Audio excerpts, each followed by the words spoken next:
Hi everyone. So this video is going to function sort of like the course description in the syllabus. This will tell you a bit about what we're going to be studying and how it's going to be organized for our 6-week semester. Sorry. So, as you know, hopefully by this point, I've entitled this course Exploring the British Experience, and the official designation is British Literature 2. And according to the course description established by the English department, this is a survey of British literature. So what that means, what a survey course means, is that this is a broad overview, a broad sort of cross-section of literary history within a certain period, a certain time period. In this case, obviously, the past 2 centuries. So we'll be looking at major authors, we'll be looking at major literary trends, we'll be looking at political shifts, we'll be looking at social and ideological shifts, and so on, reflected in British literature in a broad sense. So this would include political essays, this would include scientific papers, this would include post-colonial theories and things like this, in addition to the more standard plays, poems, novels, short stories, and so on and so on. So this course is divided into 3 historical periods which correspond with the Norton anthologies of English literature, which you will have to buy for this course. We're going to spend 2 weeks in each of these historical periods. So the first period is the Romantic era, and I apologize if you can't see this very well. I can't sort of see the camera viewfinder, so I can't really tell how close I am to it or how in frame this is. But the Romantic era is anthologized in Volume D of the Norton Anthology of English Literature. Historically speaking, the Romantic era, there's debate about when it begins and ends, but for simplicity's sake, I would say the Romantic era begins in 1789 with the outbreak of the French Revolution, and it ends in 1832 with the Parliamentary Reform Bill. Starting from 1832, we move into the Victorian era. So this would be Volume E of the Norton Anthology, and this is what is going to occupy our attention for weeks 3 and 4. So basically, the Victorian era goes from 1832, the end of the Romantic period, up through roughly 1903, though there's an argument to be made that it really goes up to the beginning of World War I.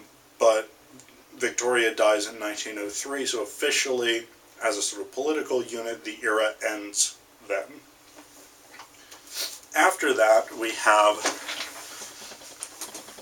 what Norton calls the 20th century and after, Volume F of the anthology.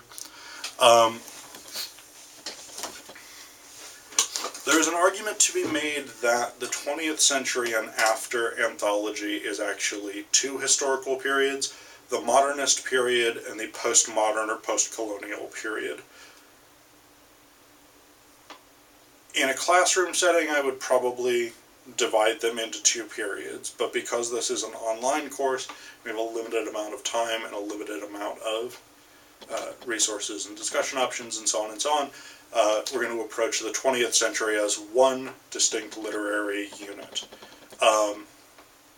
So this, again, begins either in 1903 or with World War I, depending on how you break up the periods, and goes obviously through the present. The other book that that I suggest that you buy, I strongly suggest that you invest in a copy of this because it's a fantastic resource. I suggest that you get a copy of Easy Writer. This is the 5th custom edition created for WVU.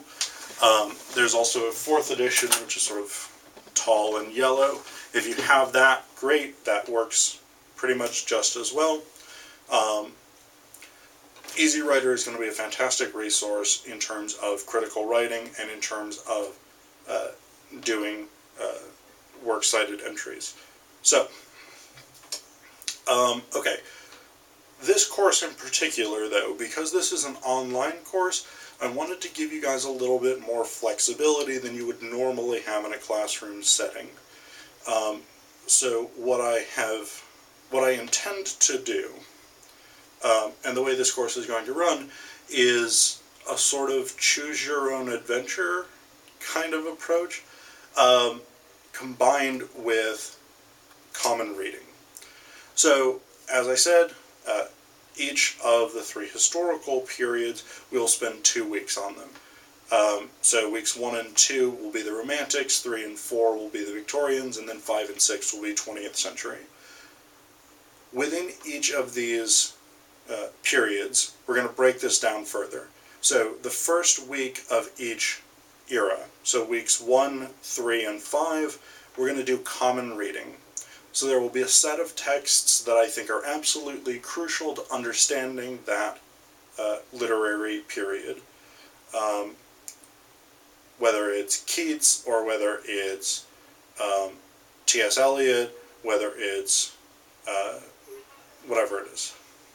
So the first week is going to be a common set of readings. Everyone will do them. Everyone will respond to them. Great. The second week of any given historical period, you will get to choose one of 3 major focuses, 3 major ideas, 3 major concerns in that historical era. So, for instance,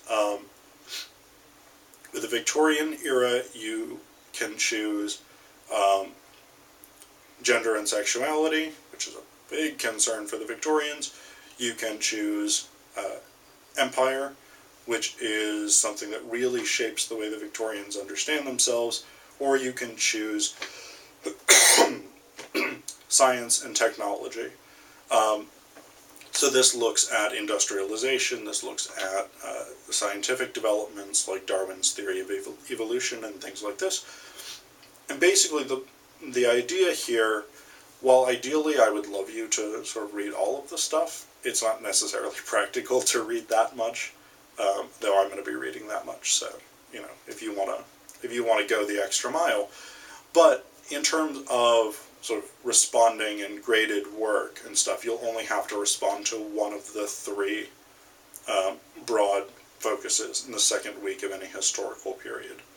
So if you chose to read, for instance, the Victorian texts on empire, you would read those. You would read Macaulay's Minute on Indian Education and Tennyson's opening of the Indian and Colonial exhibit and the other texts that are listed there, and then you would do the graded work, which is a discussion post, a response to someone else's discussion post, and a weekly quiz, and I'll talk more about those in the video on graded assignments. So you would do that reading just for empire. You wouldn't have to do the reading for gender and sexuality or for science and technology. So that would be your focus for that week. So again, the second week of every historical period, there will be 3 options. You will get to pick one of them based on whatever one you think is the most interesting.